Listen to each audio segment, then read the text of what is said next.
Hello, everyone. Welcome back to our exit interviews. We are here with our third boot of Trinity Falls, Selkirk. How are you doing today, Selkirk? Good. Just got off work, so it's kind of a nice surprise after work. Yes, and as always, Lily is here asking all the questions. How you doing, Lily? I'm good. I'm ready to crack into it. Yes, let's go. And Alex, my co-host, is here as well. Yes, and I'm very excited for this one. I was one of the many people, especially watching the episodes back, became a very big fan of Selkirk's confessionals. And I just love the way you think through it and like the way you think through it out loud. It's something after my own heart, so I appreciate it so much. So I'm ready to dig into this. Yeah, so right off the bat, Selkirk, whoa, sorry, is that back or bat? Anyways, it's like right off the bat, this is your first kind of online reality game, correct? What were your expectations going in, and did they meet them, or what were your Honestly, I wasn't entirely sure what to expect. It was I didn't really like thinking to myself, okay, so it's on Zoom and there are challenges involved and then there are supplies, and that makes sense. And then we're going to be doing things with the supplies, but then I didn't really like think through, okay, so what are the sort of challenges going to be? I knew that there was going to be, internal politics involved and decision making in there, and then booting off this person or that person based on performance and decision making and things like that. But just didn't really know, I guess, what to expect. So I was pleasantly surprised. It was fun. Good. That's what we like to hear, that you had fun with it. Because you had never seen Survivor, or you haven't seen a lot, correct? I have seen Survivor before, back Okay. a couple years back, so I did kind of understand like the basic concept of sorts, but I wasn't sort of a frequent watcher of such. So the way we got Selkirk on our screens was he is a good friend of production member Jon, along with past alums Sean Hunter from Sahara Dunes and Greg from Lalamanu Beach. So going into this game, were you kind of wanting to try and like one up them or better their placement, or were you just like, hey, they had fun, I want to try and have some fun too? Yeah, I wanted to see if I could come up with sort of a strategy beforehand and see if I could implement it, but I ended up just kind of just trying to do my best and just trying to get ahead of just trying to not be the last person on the end of the totem pole. It ended up working for 2 rounds, to be fair. Ended up working for 2 rounds. I think without the swap, it would have also worked out for another round too. I think it was the swap that kind of did you in, but yeah, I kind of agree with that. To go off of McKenna's question, oh, sorry, Alex. I was just going to ask if you could play with one of the three people she mentioned, Dave. Oh, I just called John David, Jon, Greg, or Sean. Who would you have liked to throw into this cast? I would kind of want to play around with Sean, because I think that would be interesting based on his experience that he was talking about, where he felt like everybody thought that he was mind gaming them, when in reality he was just doing his own sort of thing, and then they were just kind of falling into it, and yeah, it kind of all tripped because people of up a the bit. gamer headphones you bought him. Yeah, exactly. Well, if it makes you feel any better, no one was targeting you because of your gamer headset. Oh yeah, I know. You only fall for that once. Yeah, that is true. So when you got onto the Zoom, it was revealed that there would be 3 tribes, which means they're smaller, less room to hide, or kind of, in challenges or during vote outs. Were you more excited because it would give you an opportunity to get closer to people, or did that make you more nervous? It made me a bit more nervous, especially for like the challenges of trying to single out a person to vote off, where it was just like, okay, so if you needed to get sort of like your sea legs within the challenge to just get used to doing them, it would make you stick out more. Less people being in the group, it gave people less time to narrow in on who's the weakest link. Yeah, No, I would be afraid of a 5-person tribe for sure. And you mentioned challenges, so I feel like we have to talk about the tiny die. Yeah, that was that was a rough one. That was Yeah, a very much a rough one. You made it through. What were your thoughts? And you end up winning your team wins the challenge, so it's kind of almost forgotten for a while. But what were you thinking as you're working on the die and as you're sitting there with the puzzle individuals waiting for your person to answer it so you don't have to go to travel? Well, it's kind of a rough dice roll if all of the dice are rough. So I was just thinking to myself, I definitely should have gotten larger die. And then I was just thinking, okay, if I get through this round, I just hopefully have to random into not using the dice again. Yeah, that is true. If it was anything to do with stacking, it was probably over for me at that point. Yeah, at least you know your weaknesses. We did get an example of the different size die in the recap with Jon. So if you want to know exactly how much smaller Selkirk's die were, go watch the recap. But you make it through and your tribe wins the first 2 challenges, and then you come in and there is a tribe swap, so to speak. Were you more nervous or excited for this swap when it was revealed? More nervous than anything because I was pretty confident in the tribe that I had and the people that were on that were within my tribe, but just having that kind of shakeup just kind of pushed it into a realm of uncertainty. And then I felt like I kind of had less kind of ground underneath my feet of trying to figure out, okay, where am I within the totem pole? Where am I within this mountain here? Like, where was I in general, sort of thing. So yeah, what part of the bus were you on? I didn't honestly know. I couldn't even find the seats was the main thing. He was standing in the aisle, just like holding on. But I loved that confessional. Like, one, it was funny. And I also love how, like, it almost looks like at the very end you give like a wink. It looks like you're winking to the camera. It's like, I know what I'm saying here. But it's just like the premise of Survivor and what a swap can do to it is very much that. It's like it's a new first day of school now. You're getting onto the bus. Do you miss the bus completely? Or if you get on, do you see any of your friends there? Are there a bunch of people that you're like, uh-oh, like I hated them back in 5th grade. Now I have to sit with them now, like type of deal. And it's learning how to adapt on your feet. And I feel like someone like you, with the games that you do play, and I've heard that you play, like it's very strategy focused. It's very much like sit back, assess the situation, let's figure out what the best move is. And I feel like more times than not, that is a better approach to have on these swaps, because you coming across like that, I feel for some players would be like, okay, he's listening. He's willing to hear me out. There's a chance that I could bring him on board to something and move with Selkirk forward. I think it was just like a big assortment of events that led to everyone just being like, okay, we'll do Selkirk instead of Ben. Yeah, and we see, that does make sense. Yeah, as Alex mentioned, we see when your tribe inevitably has to go to tribal, they steal Lee. And so it's kind of left you and Ben to navigate the rest of the tribe. When you went in, were you trying to stick with Ben? If somebody had said Ben, would you have voted him out? We don't get to see a lot of you because Ben is so chaotic during this round that it's hard not to focus on what is Ben saying now. So what really happened with you in the background as the names felt like they constantly changed in that short amount of time?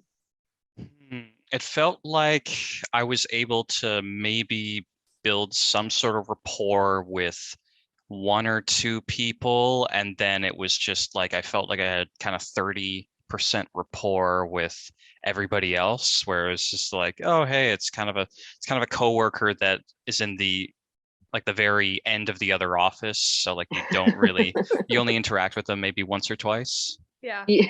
At big meetings, aka challenges. Exactly.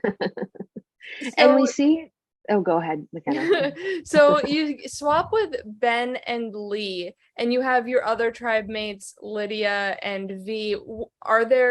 Was there a different combination if you had to pick two other people that you'd want to be with? Is Ben and Lee your kind of ideal people that you were swapped with, or would you replace one of them or both of them with Vee and Lydia? Honestly, I did feel pretty confident having Ben there, Mm-hmm.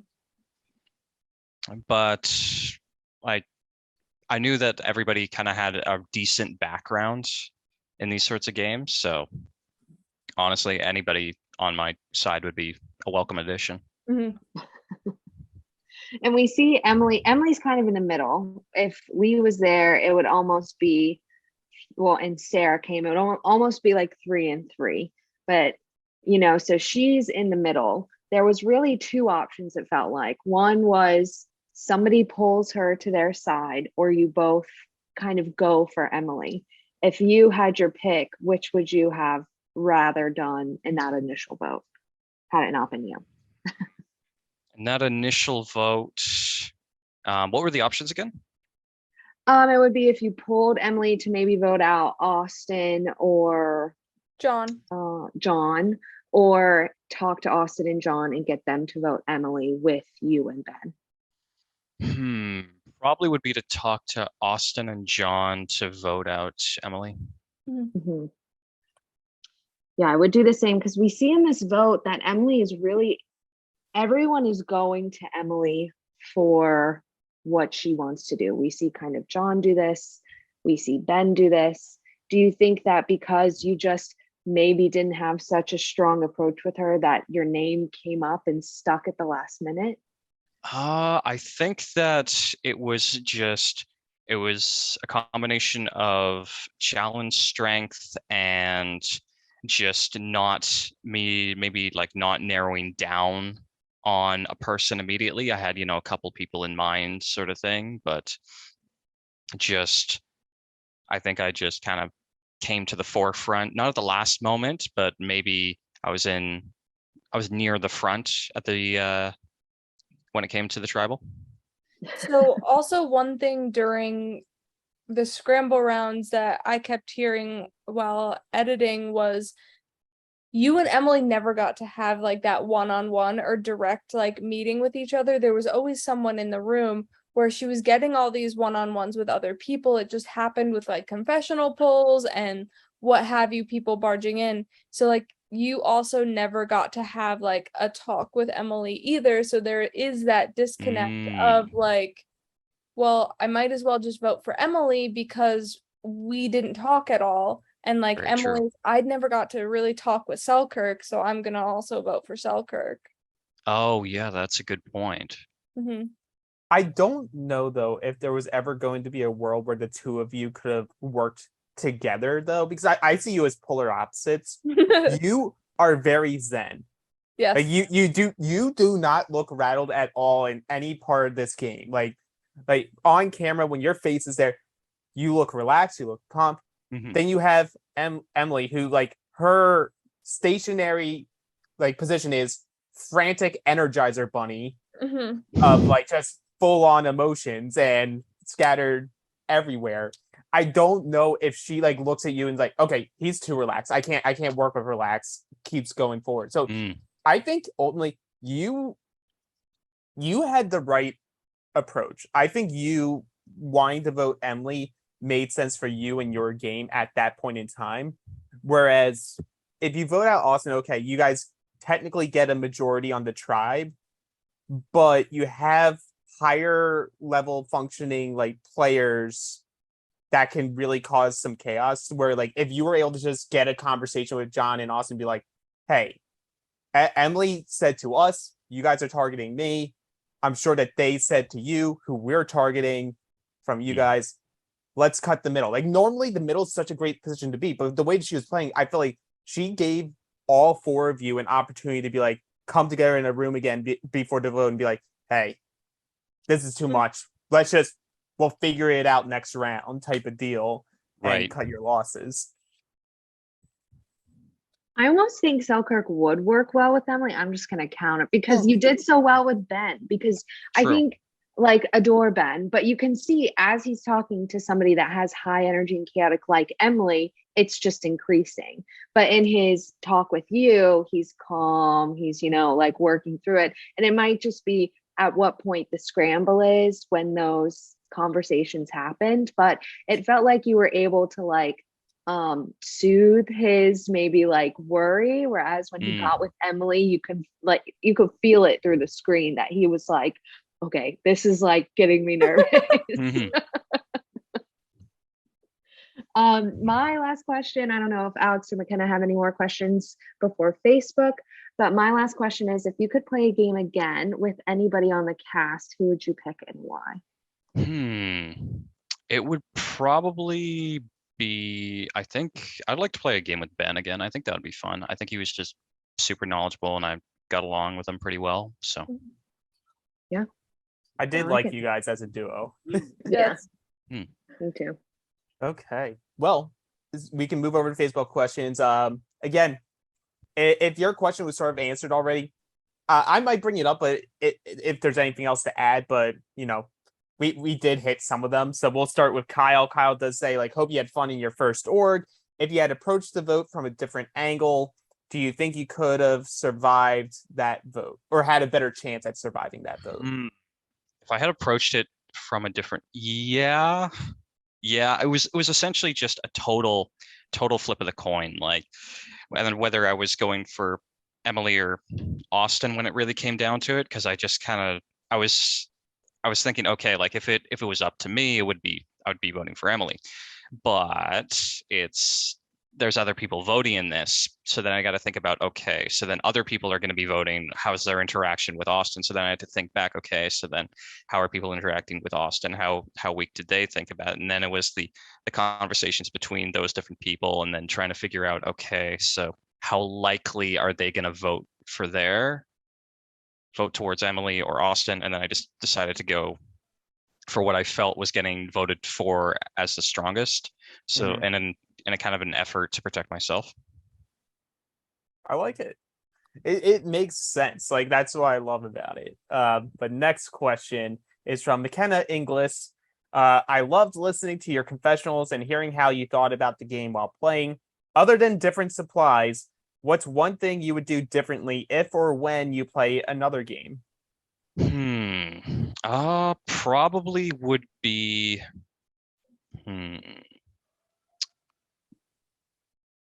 I think it would be towards just finding kind of a different strategy of trying to convince people to maybe come to my side, or to try to convince people of who to vote on, rather than just trying to instead just hear out different people's opinions on the things, and then just working towards trying to using that information to try to influence my own vote.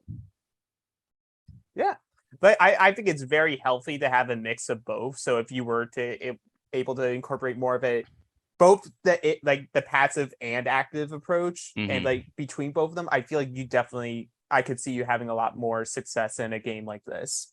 But our next question is from Here Ricky legend Stephen Bays. Yes. So his main question is, did you ever think about throwing Ben under the bus to save yourself, or were you always going to stay strong to your original Kirka tribe? I won't lie, I did kind of have a sort of a pseudo allegiance, almost sort of like a soft spot for the first Kirka tribe. Just because it was like the first thing I could really like latch onto in kind of a realm of uncertainty. So just being able to like latch onto that, it kind of just never really entered my mind at the time to try to vote out Ben, just because I feel like just based on like strength of character alone, it would fail. And that if it did fail, then trying to move in that direction forward would end up just being a dead end. Yeah, I mean, there was also no like reason to try and throw Ben under the bus, because there was the option of the swing or voting out the swing. So like, I think you played it right in not trying to throw Ben under the bus, because there were other options. Speaking of Kirka, we do have a question from Lydia. Your confessionals were top notch. Now that you've played a Survivor style game, have you gone back and watched any of the actual show? And do you think you'll give more orgs a try in the future? I would consider giving more orgs a try in the future. In general, when it comes to watching the show itself, I might consider it. I'm honestly having trouble these days sitting down and watching a lot of stuff in general. I just I'm either busy doing something or just can't really like convince myself to watch a lot of things anymore. Yeah. That's fair. That's fair. Our next question is from Kylie Scruggs, who played with Sean. And her question is, do you think that your gamer headphones were an unspoken part of your demise? She's the main culprit for Sean. I think that it was a intimidating foot forward, but I think that intimidation was completely washed away after the dice incident. So then it was just kind of like no. So no, it didn't help me. Awesome. All the surround sound in the world could not save me from the dice. I love this. Our next question is from Carrie Underwood. Do you like board games? And if so, what's your favorite? I do like board games. Pretty much every single time that I go out and play like Magic with my friends, we usually just go back to my friend's place to play board games. So we'll usually play Coup, which is a lying-based kind of political assassination game. Where you have 2 cards and then you lose once you get those cards out, and each card does a different thing. And then it's just all about lying about what cards are in your hands and then playing to your advantage of playing towards what information that you have. But probably my favorite one has got to be Seven Wonders. It's a drafting game based around the 7 wonders of the ancient world, where you kind of purchase resources and then you just try to get as many points at the very end. And there's different sort of things that you can draft into, military and gold and science. And it's kind of a fun little world of a board game. I love learning about new board games. They're a blast. And this is the right place to talk about board games. Yeah. Our next question is from the unofficial VL co-host Victoria Fung. Since it seemed like the vote would be between you and Austin, why did you end up voting for Emily? Honestly, from the conversations that I was having, from the earlier conversations I was having, it seemed like that everybody was going towards Emily. But then as the conversations moved towards Austin, I kept thinking in the back of my head, this has got to be a red herring towards Austin. And it turns out to be actually true of people going towards it, that maybe people were just like openly kind of trying to convince me to vote that way, to sort of like waste my votes in that sort of manner or something like that, so that I would go out instead. But it ended up being the right way to go. Right. And then next question is from Luke. And he asks, were you ultimately surprised that Emily did end up voting for you?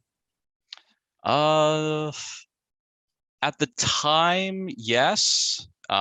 Thinking back at it now, not really. Just like having like not actually having like a full conversation with her just because of circumstances, and not actually, kind of making sort of the effort to make sure to talk to every single person in the tribe. And... Yeah, that's all fair. Always great looking back at it, figuring out the things that you did wrong, because Exactly. I'm someone who always, like, as much as it's always great to hear all the good things you did in a game or whatever in life, you need to know what you did wrong or what you could do better at in order to be better. Because no one's perfect. I love it. I love this. Our next is rapid fire questions from Greg Langstine. So we can do very quick ones here. Okay. Favorite snack? Probably like those muffins from Costco. Favorite candy? Fuzzy peaches. Favorite cuisine? Probably either some really good sushi or maybe barbecue ribs. Okay. This one will be harder for you because you say you don't watch that much TV. Favorite TV show? Probably recently would be The Boys on Amazon. Love that. Love that. And then favorite band? Would be either the Matthew Good Band or Royal Blood. Okay. And then I added a rapid fire question underneath that, and that is favorite dice. A friend of mine had these dice, and thankfully he still plays, but these dice that were about probably about an inch on one side of the face, but they were really at the corners were not filed down whatsoever. So he'd always call them the dice that hurts your hands. So then you'd roll them and they just like stab your hands a bunch and then you roll them out. Those were always my favorite because we'd always roll them every time. Nice. We'd always introduce them as the dice that hurt your hands. Man, between that and the tiny magic dice, whew. Mhm. I've been in the dark about all these type of dice. So. Oh yeah, there's metal ones and cast iron ones. Well, and dice that hurt your hands. And dice that hurt your hands. Last question is from John David Millsip. What was the biggest lesson you learned from your time playing the game, and how will you apply it to your real life?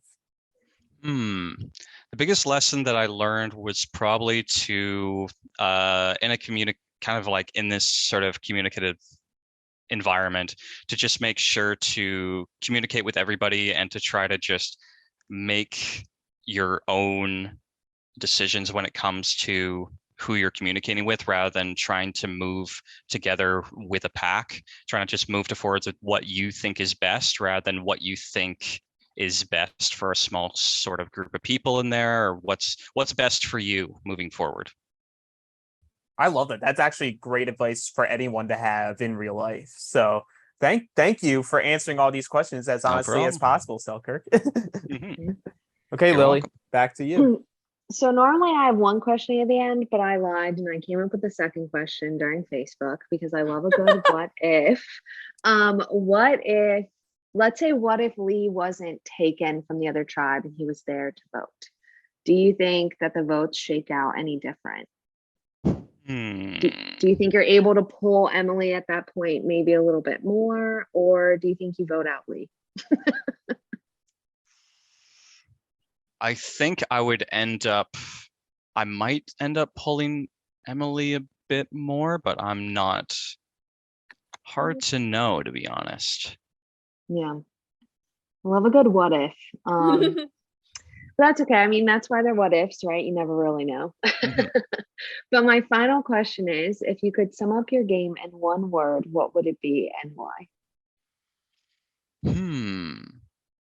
It would be, I guess it would be exciting. It was kind of fun to just see what the different challenges were, and I was kind of looking forward to every single challenge coming up to see, okay, so how are we going to do this with this, and how are these going to get used in this certain way? And it was kind of fun to see how every single supply was used, and how the challenges worked, and who was strong where, and it was that's awesome.